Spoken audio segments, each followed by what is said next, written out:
Junie's Book Nook. Don't forget to subscribe. The Little Old Lady Who Was Not Afraid of Anything. Written by Linda D. Williams. Illustrated by Megan Lloyd. Published by Harper. Once upon a time, there was a little old lady who was not afraid of anything.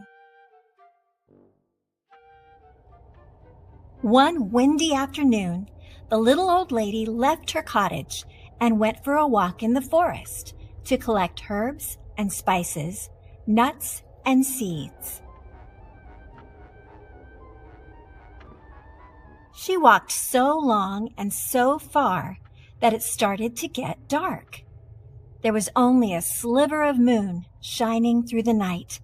The little old lady started to walk home. Suddenly, she stopped. Right in the middle of the path were two big shoes, and the shoes went clump, clump. "Get out of my way, you two big shoes. I'm not afraid of you," said the little old lady. On she walked down the path, but behind her, she could hear two shoes go clump, clump. A little farther on, the little old lady stumbled into a pair of pants, and the pants went wiggle, wiggle.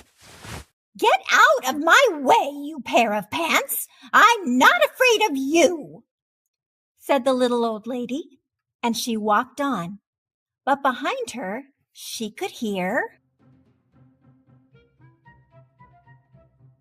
two shoes go clump, clump.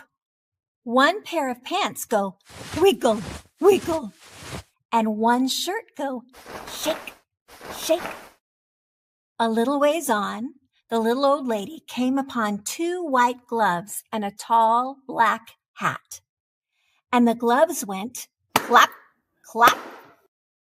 And the hat went nod, nod.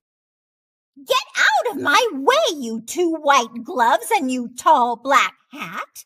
I'm not afraid of you," she said.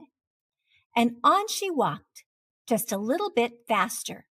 But behind her, she could hear two shoes go clump, clump. One pair of pants go wiggle, wiggle. One shirt go shake, shake. Two gloves go clap, clap. And one hat go nod, nod. By now, the little old lady was walking at quite a fast pace. She was very near her cottage when she was startled by a very huge, very orange, very scary pumpkin head. And the head went boo, boo. This time, the little old lady did not stop to talk. She did not stop at all. She ran. But behind her, she could hear two shoes go clump, clump. One pair of pants go wiggle, wiggle. One shirt go shake, shake. Two gloves go clap, clap. One hat go nod, nod. And one scary pumpkin head go boo, boo. The little old lady did not look back.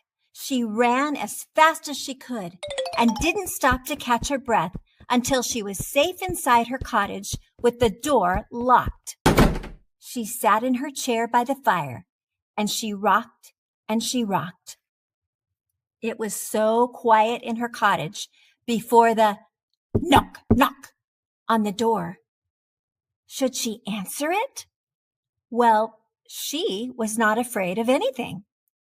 So she went to the door and opened it. What do you think she saw? 2 shoes go clump, clump. 1 pair of pants go wiggle, wiggle. 1 shirt go shake, shake. 2 gloves go clap, clap. 1 hat go nod, nod. And 1 scary pumpkin head go boo, boo. I'm not afraid of you, said the little old lady bravely. What do you want anyway? We've come to scare you. You can't scare me, said the little old lady. Then what's to become of us? The pumpkinhead suddenly looked unhappy. I have an idea, said the little old lady. She whispered into the pumpkin's ear.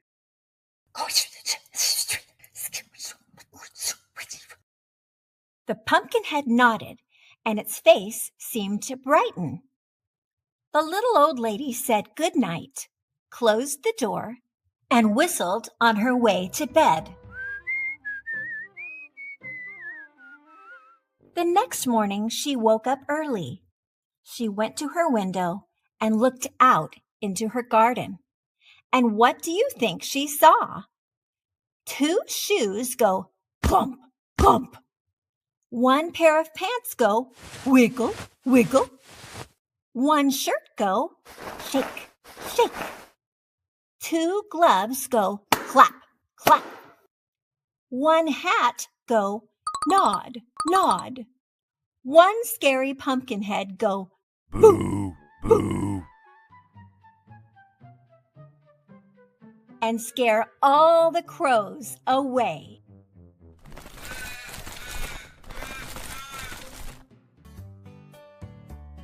Splat the Cat and the Pumpkin Picking Plan, based on the creation of Rob Scotton, written by Catherine Hapka.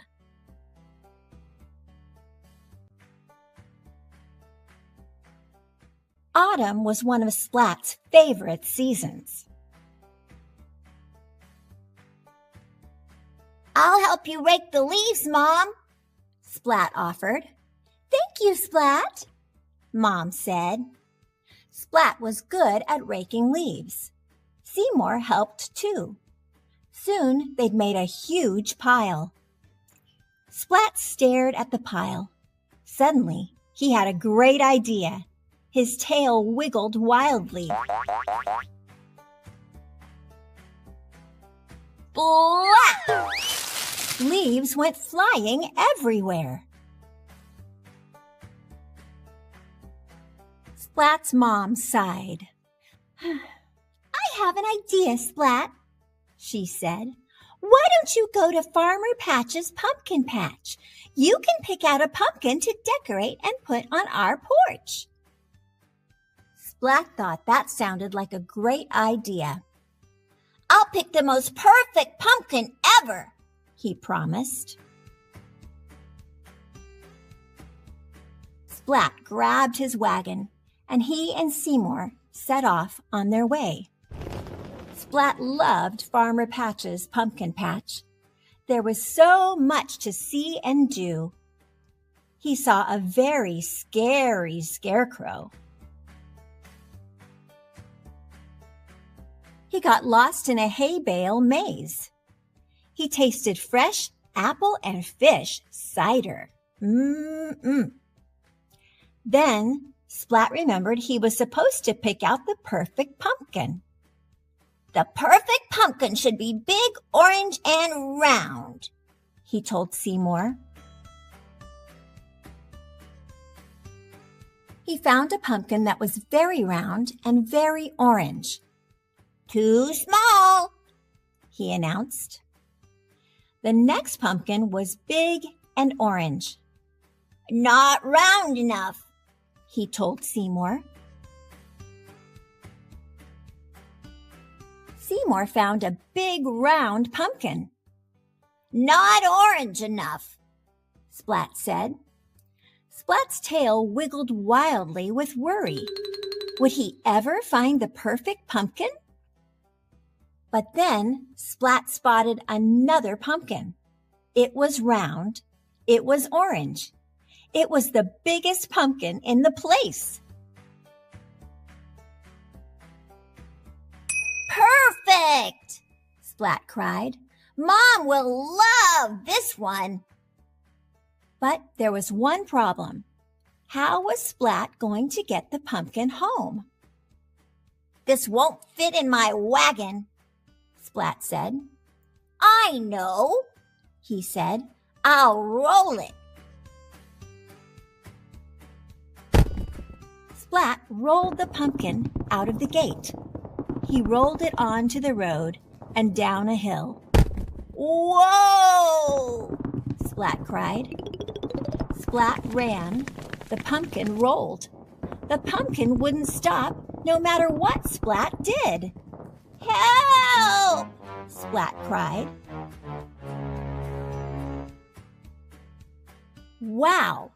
Splat could steer the runaway pumpkin with his feet. He steered over a bridge and in between cars and right through his front gate. Finally, the pumpkin stopped. Splat's mom smiled. Oh, Splat, it's perfect, she said. Well done. Splat smiled back. It was no trouble, he said. No trouble at all.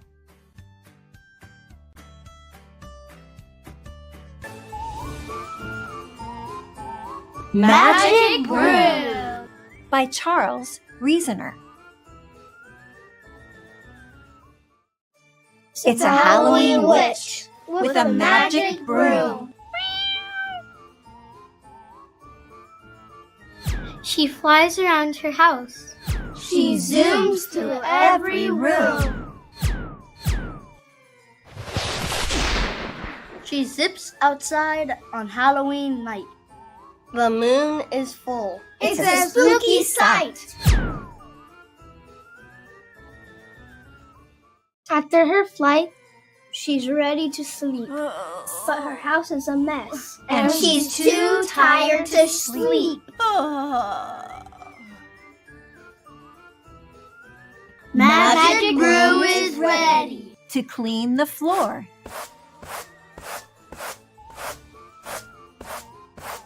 While the witch sits down and starts to snore.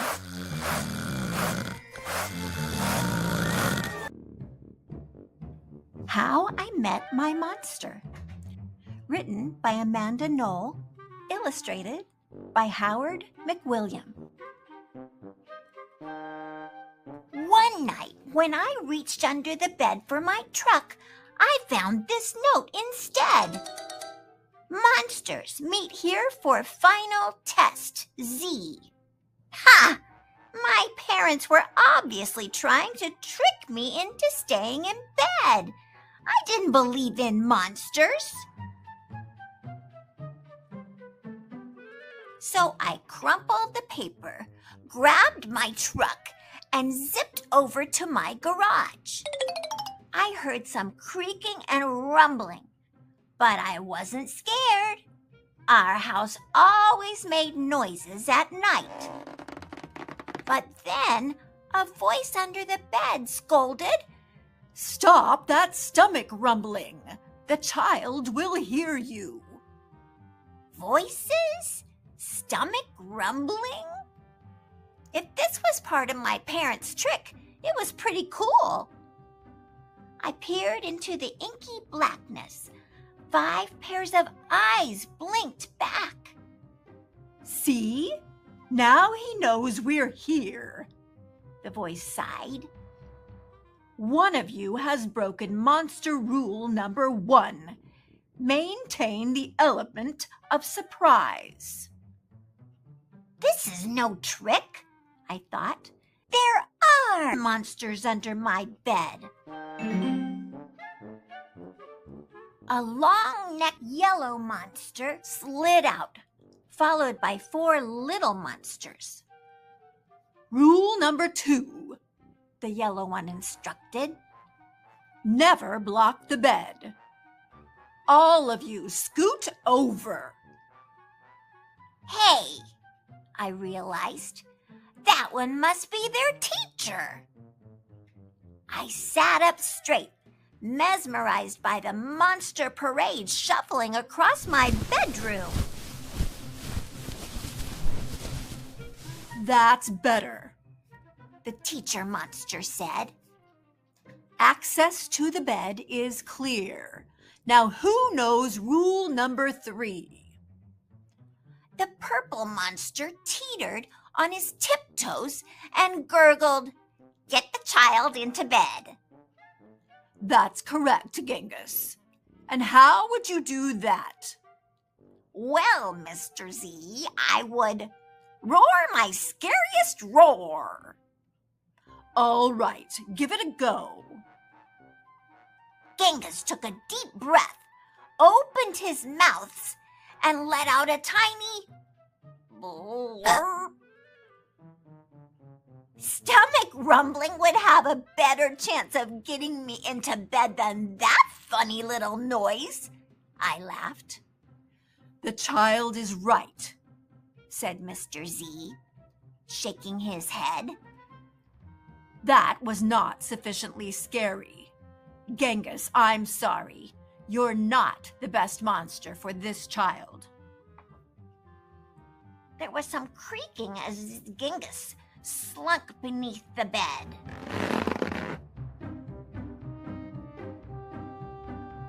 Before I could investigate where Genghis had gone, Mr. Z asked, Now, who wants to try to get the child into bed? The orange monster looked at the ceiling, and the red monster looked at the floor. Only the green one looked at me. First, he stared at my toes and started drooling. Then he took a step toward me, and I heard that rumbling noise again. I sprang into bed so he couldn't get my feet. Mr. Z blinked. Very unconventional, Gabe. Your stomach gurgles seem to be what this child needs. What I needed was to make sure this little Gabe monster didn't eat my toes. Right, you three. The child is now in bed, said Mr. Z. As every monster knows, the ultimate objective is rule number 4. Who can tell me what that is? The orange monster bounced and squeaked. Keep the child in bed until it falls asleep. Correct, Morgan. And how would you accomplish that? Shadow puppets! Shadow puppets! She squeaked again. Gabe whistled through his nose and I snickered. But Mr. Z said, Interesting idea. Try it.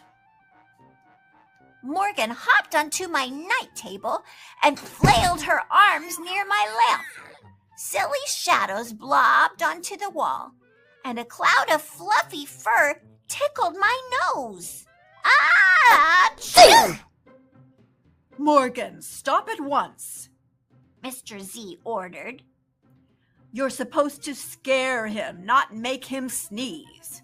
I'm sorry, but you're not a match either. Morgan's arms flopped to her sides and she scuttled under my bed. There was some more creaking, and Morgan was gone.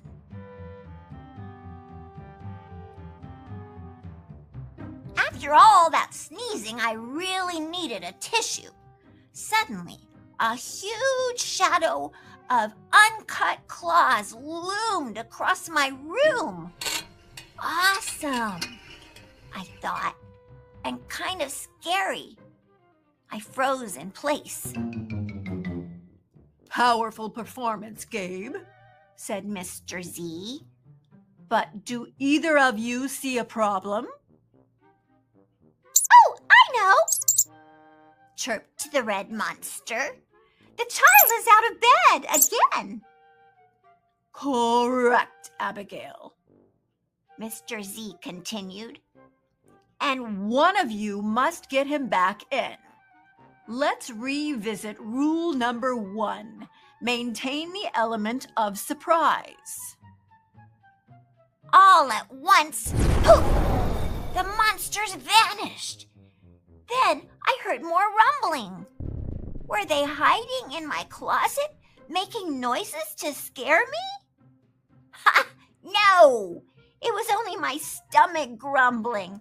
All this excitement was making me hungry. I tiptoed past the closet and peeked out the door. So far, so good. No monsters.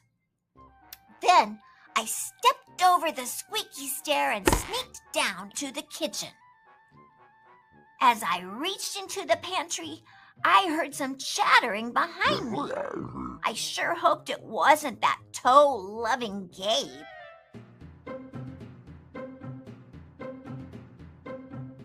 I yanked open the fridge.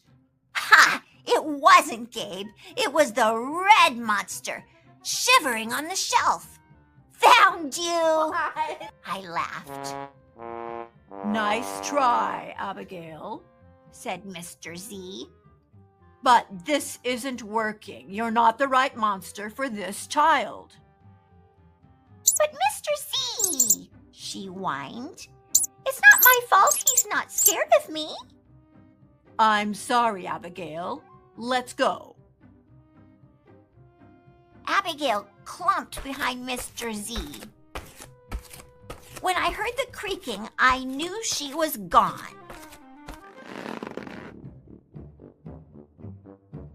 I grabbed some crackers and headed upstairs, wondering if Gabe was gone too. I munched all the way down the hall, then went into the bathroom to brush my teeth again. When I opened the door a minute later, Gabe was definitely not gone. He was right there, and he was huge. I charged into my room and slammed the door. When I leaped into bed, I knew my toes were safe. Whew! I was surprised to hear breathing under my bed. Ragged breathing and stomach rumbling. Hey, kid. Gabe growled. Good to see ya. I pulled my covers up tight. Now, if you don't mind, I'd like to start the evening with an ominous puddle of drool. I peeked over the edge of the bed. Green ooze spread soundlessly from underneath. Then the bed quivered as Gabe unfurled his spiked tail. Well, this looks quite promising, Mr. Z noted. When I heard some more creaking, I knew Mr. Z was gone. I was alone with Gabe. Gabe loomed over my bed and began sharpening his uncut claws on my bedpost. How'd you get so big? I gasped. Rule number 5, my friend. He explained. People food makes monsters grow. So thanks for the crackers. Got any toes I can munch? I scrunched my feet so Gabe couldn't get them. This was way better than playing with trucks. No toes tonight, but you can have this, I offered, tossing a stuffed monster off the bed. Gabe dove for it. His soft, comforting snorts filled the room as he snuffled the toy. I shivered. Kid, I think this is the beginning of a beautiful friendship. No other monster can scare me like you, I giggled.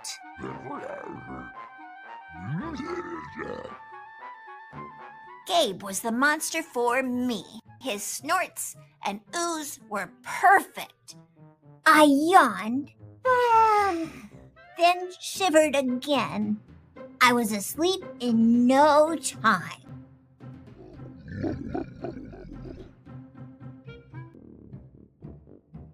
Trick or Treat by Robin Wells. Illustrated by Isabella Grott.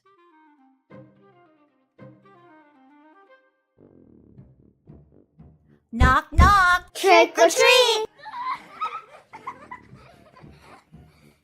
Who is that? It's me, a monster. A scary monster. Give me candy. Knock, knock. Trick or treat. Who is that? It's me, a witch. A little witch. Give me candy. Knock, knock. Trick or treat. Who is that? It's me, a ghost. Ooh, a spooky ghost. Give me candy. Knock, knock. Trick or treat. Who is that?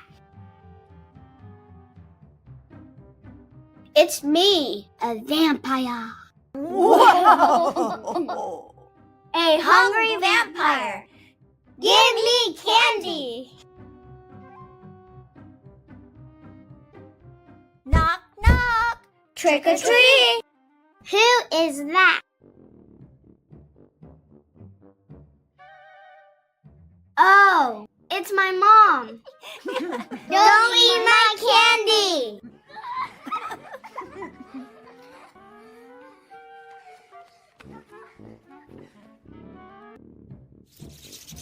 Pete the Cat, Trick or Pete by James Dean. It's Halloween. Pete the Cat is excited to go trick-or-treating in his superhero costume. I hope nothing too spooky happens, says Pete. Don't worry, says Pete's dad. We have our flashlights. Let's go trick-or-treating, says Pete. Boom! Pete and his dad walk outside. Whoosh! The wind rustles the leaves. Pete sees something moving in the tree.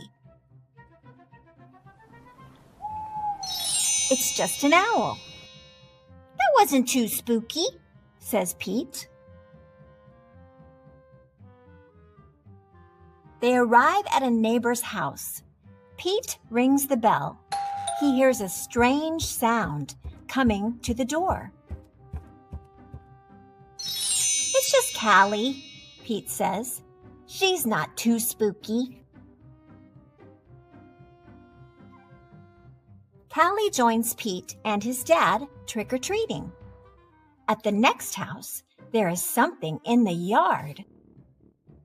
Phew, it's just a scarecrow, says Pete. That's not too spooky. Pete rings the doorbell. Trick or treat, say Pete and Callie.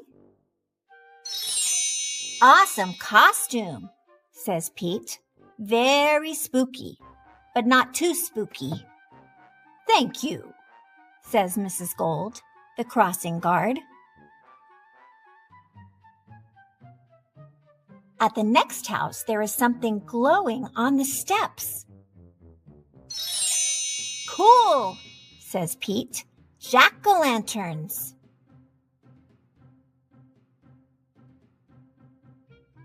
Callie rings the doorbell. Trick or treat, say Pete and Callie. It's Pete's teacher. 1 piece of candy each, she says. Suddenly, they hear something behind them. What was that? Asks Callie. Oh, it's just our friend Emma, says Pete. Not spooky, but groovy.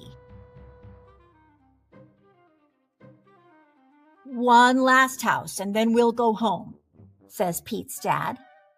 Pete rings the bell. Ding dong. Yikes! It's a spooky ghost! Screams Pete. Don't be silly, Pete. It's just me, says Grandma. Callie and Pete get treats and hugs. Trick-or-treating wasn't too spooky at all. It was actually full of sweet surprises. Happy Halloween!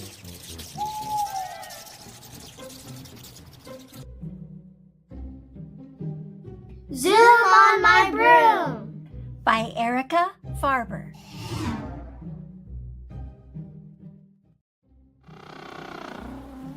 Hello, hello! Please come with me. There's lots to do. And lots to see. This is my cat. Let's take a ride. I like to ride my cat inside. This is our cook. He likes to bake. He bakes a cake for our pet snake.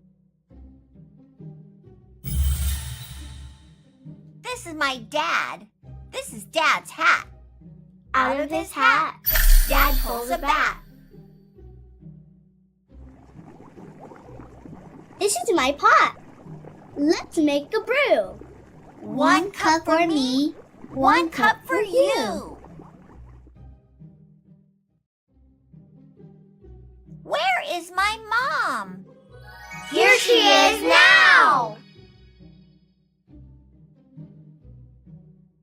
1 cow. Now 2. 3 cows. Now 4. Poof goes Mom's wand. Here comes some more. This is my tub. That is my fish. You can pet him if you wish. Let's have a snack. Green cheese and rice. 2 scoops of goop. Bug juice on ice. This is my room. That is my broom. Zoom on my broom. Around the room. It's time to go. I wave goodbye. We had such fun, my friend and I.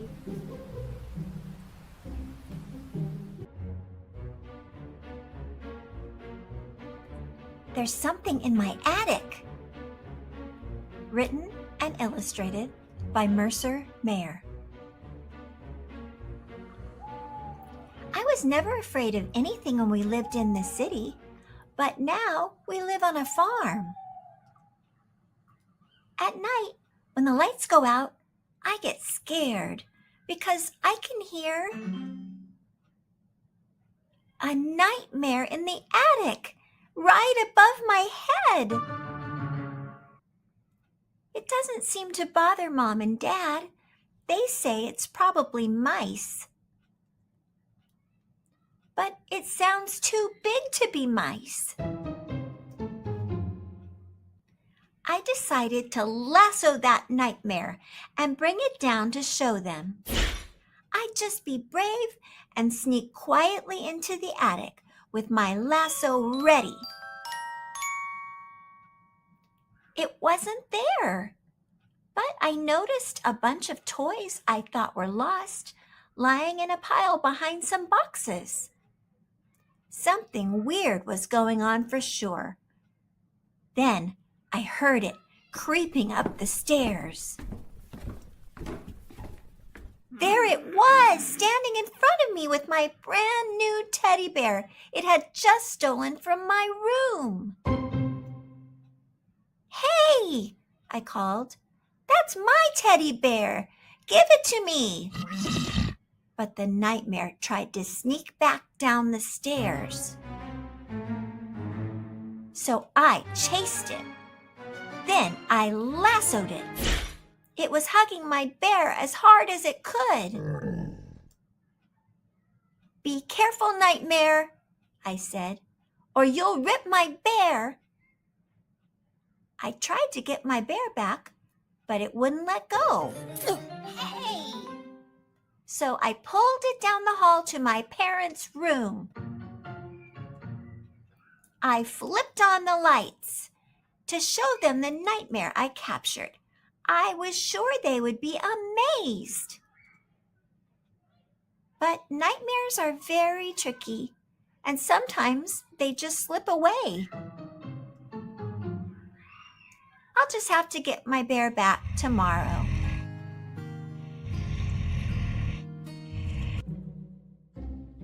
Boo-Bat! By Charles Reasoner. I'm Boo-Bat, and it's Halloween night. I'm out of my cave. And off on a flight. I flip and I flap. I fly through the fog. Boo to the cat. Boo to the dog. I love being batty.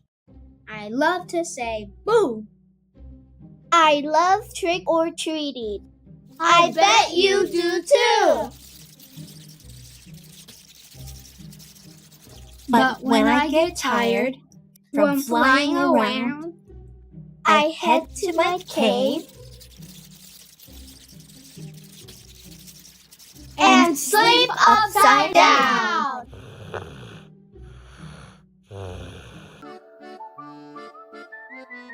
Halloween Ghost by Charles Reasoner.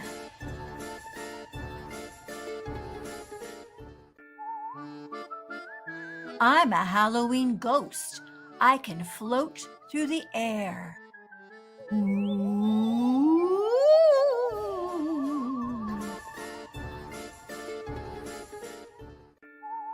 I can fly through a wall just to give you a scare. Ooh.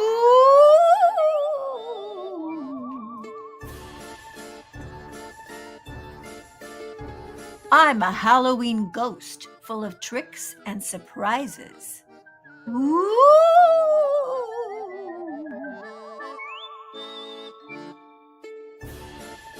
I can make myself into all shapes and all sizes. Ooh. Ooh.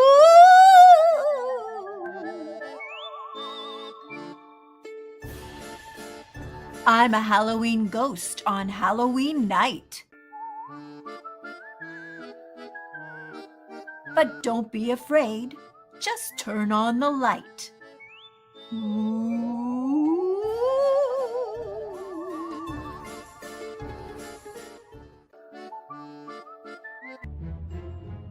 No monsters here! by Sharon, Jennings, and Ruth Ohi. My father does not want me to go to bed. He is afraid of monsters!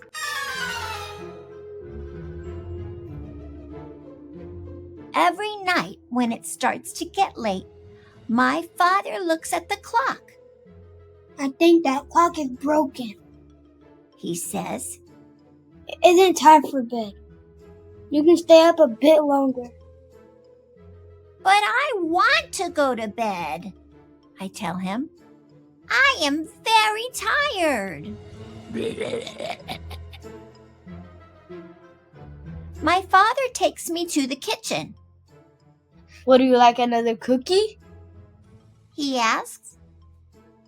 I have had enough cookies. I tell him. I want to go to sleep. We stand at the bottom of the stairs. It is dark at the top. My father sighs a very big sigh. I will hold your hand. I tell him. At my bedroom door, my father asks, Wouldn't you like to sleep in my room tonight?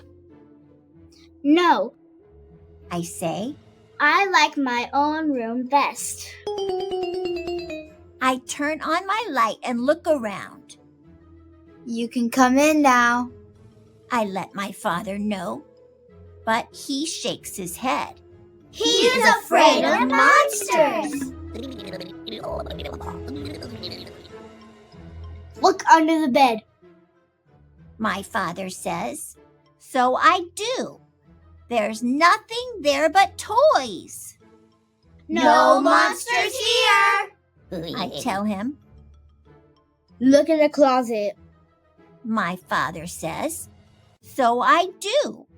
There's nothing there but clothes.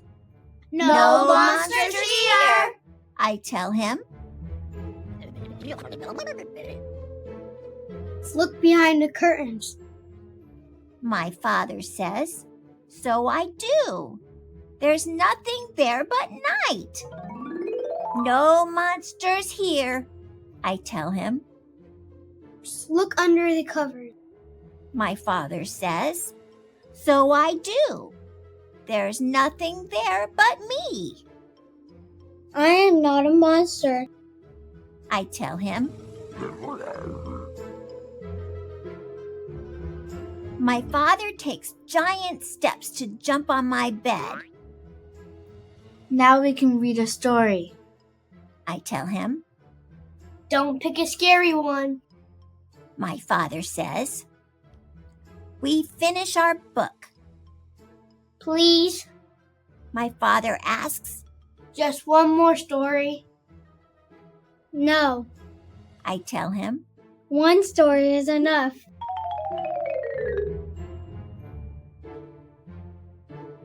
I kiss my father and say good night. I tell him he can leave the door open just a little bit. I'll hear you if you need me in the night. I say. I listen as my father goes back downstairs. He is all alone, and he is afraid of monsters. I am all alone too. I go downstairs to find my father. I sigh a very big sigh. Maybe I'll have one more cookie. I tell him. And I'll read you one more story.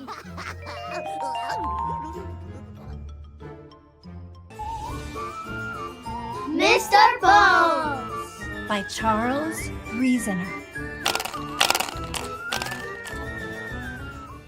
Mr. Bones, Mr. Bones, Clickety, clackety, clatter. Mr. Bones, Mr. Bones, Tell me what's the matter. I've lost my funny bone, the one that makes me giggle.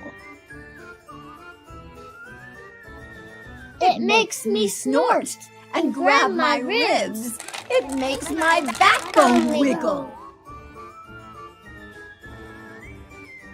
There it is. It isn't lost. It's underneath my bed. But when it's back, I laugh so hard, I start to lose my head.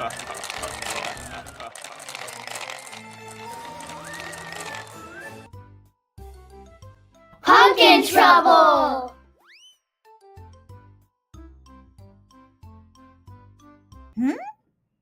Oh. This will be great. I can't wait to show Pig and Mouse my jack-o'-lantern. They will be so surprised. Just one last seed. Whoops. Uh-oh. This isn't good.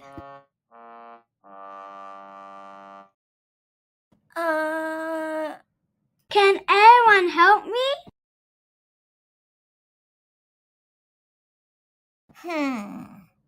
Pig, Mouse, are you there? Hello? Ah! It's a pumpkin monster! A pumpkin monster? Where? Oh no! It's chasing us! It's chasing us? Help! Quick! Hide behind the barn! What barn?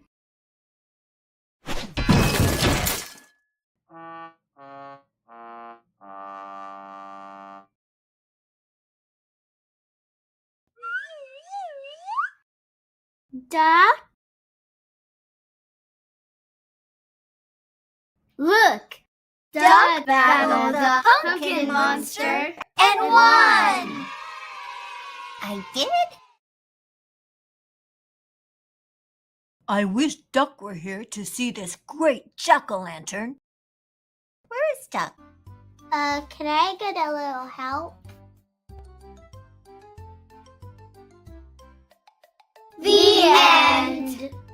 If you like this video, please subscribe for more. Thank you for watching.